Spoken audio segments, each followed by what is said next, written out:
సంతోషంగా ఉన్నానంటే,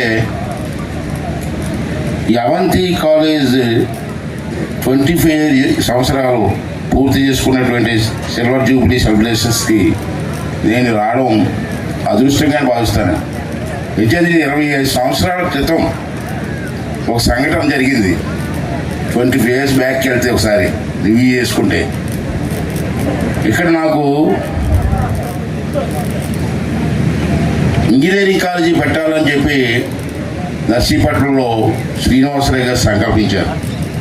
అయితే అప్పుడు నాకు శ్రీనివాసరావు గారితో పరిచయం లేదు. నాకు తోట గోపాలకృష్ణ గారని ఈస్ట్ గోదావరి జిల్లా శ్రీనివాసరావు గారికి మంచి ఫ్రెండ్.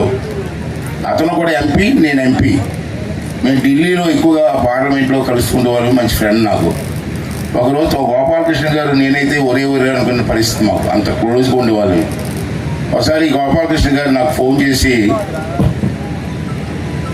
ఎంపీ గారు ఇలాగా శ్రీనివాసరావు గారు వస్తారు మీ దగ్గరికి, మీ ఏరియాలో ఇంజనీరింగ్ కాలేజీ పెట్టడానికి సిద్ధంగా ఉన్నారు, మీరు హెల్ప్ చేయగలరని అడిగారు. సార్, ఎడ్యుకేషన్ విషయంలో నేను ఎప్పుడు వెనక్కి వెళ్ళను.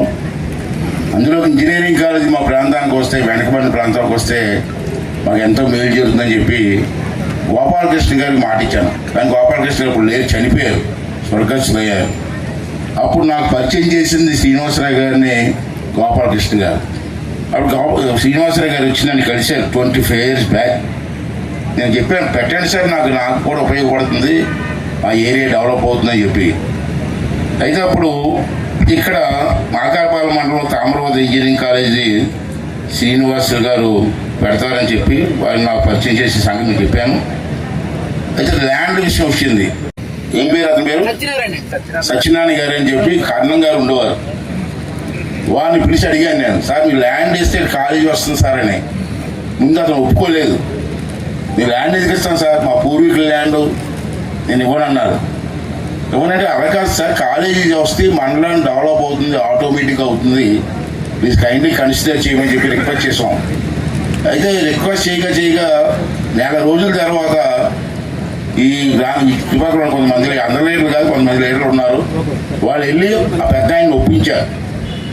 ఒప్పిస్తే పెద్ద ఆయన ఎకరా 50,000 రూపాయలు ఆ రోజుల్లో,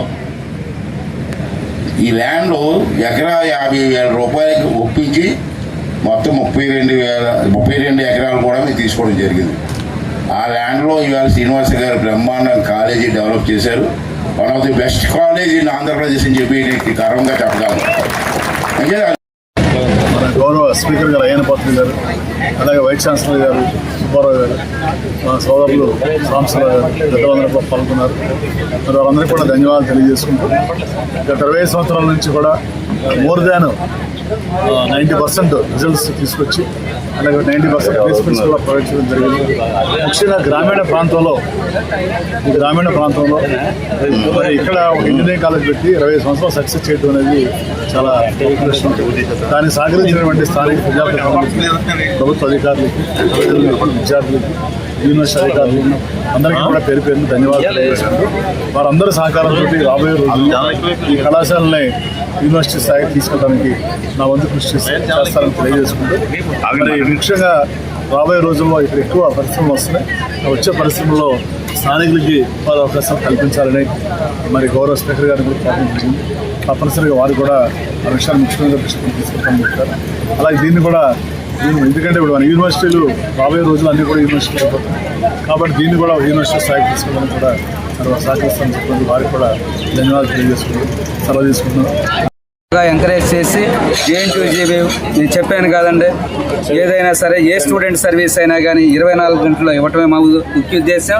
టెక్నాలజీని కామన్ మ్యాన్కి, ఏది మారుమూల ఉన్న కామన్ మ్యాన్కి అందించాలి.